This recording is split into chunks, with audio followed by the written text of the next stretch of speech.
ఇది వాస్తవమే. ఎలా అంటే ఒక్కటంటే ఒక కేసు కూడా ఎన్ఫోర్స్మెంట్ డైరెక్టరేట్ ఫుల్ఫిల్ చేయలే. పొంగులేటి మీద దాడులు అట్లనే అయిపోయింది, అండ్ మిగతా వ్యక్తుల మీద దాడులు అట్లనే అయిపోయింది. గొర్రెల స్కామ్ మరి ఇప్పుడు తీసుకుంటున్నా అంటున్నారు, మళ్ళీ ఫార్ములా ఈరేజ్ కూడా తీసుకుంటాం అంటున్నారు. సో ఇవన్నీ కూడా తీసుకుంటాం అని వీళ్ళు మాట్లాడుతున్నారు, కానీ ఏది కూడా ఎగ్జిక్యూషన్ లో మాత్రం ఫెయిల్ అవుతుంది. సో ఈ విషయంలో తెలంగాణ ప్రజలే కాదు యావత్ భారతదేశం కూడా గమనిస్తా ఉంది బీజేపీ పార్టీని. ఇప్పుడు ప్రత్యామ్నాయం కేంద్రంలో రెండు నేషనల్ పార్టీస్ ఉన్నాయి. ఒకటి ఐదర్ బీజేపీ లేదా కాంగ్రెస్, వేరే ప్రత్యామ్నాయం లేదు. చాప కింద నీరులాగా విస్తరిస్తున్నటువంటి ఆమ్ ఆద్మీనేమో తొక్కి నారదీసి పెట్టిరు. లిక్కర్ స్కామ్ లా కవితతో చేతులు కలిపిరు, వాళ్ళ కేల్కతం దుకాణం బంద్ అయింది. సో అది మళ్ళీ ఎప్పుడు స్టార్ట్ అవుతుందో, మళ్ళీ నెక్స్ట్ ఎలక్షన్ లో ఆమ్ ఆద్మీ పరిస్థితి ఏందనేది తప్ప మనకు తెలియదు. సో ఇటువంటి పరిస్థితుల్లో ఇప్పుడు ఈ కేంద్ర బలగాలు ఏవైతే ఉన్నాయో, అంటే త్రివిధ దళాలు ఏవైతే ఉన్నాయో, ఈ త్రివిధ దళాలతోటి ముందరికెళ్తుంది బీజేపీ అనేది కుండ బద్దలు కొట్టినట్టు మాట్లాడుతున్నారు. కేవలం మన భారతదేశంలో మాత్రమే కాకుండా అది ఎంత రాజకీయ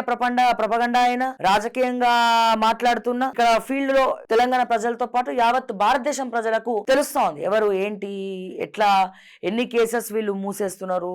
సో ఏ కేసులో ఇన్వాల్వ్ అయిన వాళ్ళు మళ్ళీ వచ్చి బీజేపీలో ఎట్లా జాయిన్ అవుతున్నారు, అండ్ ఇక్కడ లాబింగ్ చేసే వాళ్ళు ఎవరు, ఈడీని గ్రిప్ లో పెట్టుకొని కొంతమంది నాయకుల పిఏలు ఏ రకంగా లాబింగ్ చేసుకుంటున్నారు. సో ఇవన్నీ కూడా సామాన్య ప్రజలకు తెలియక కాదు, లేకపోతే వాళ్ళు ఏం పిచ్చోళ్ళు కాదు, అన్ని తెలుస్తున్నాయి.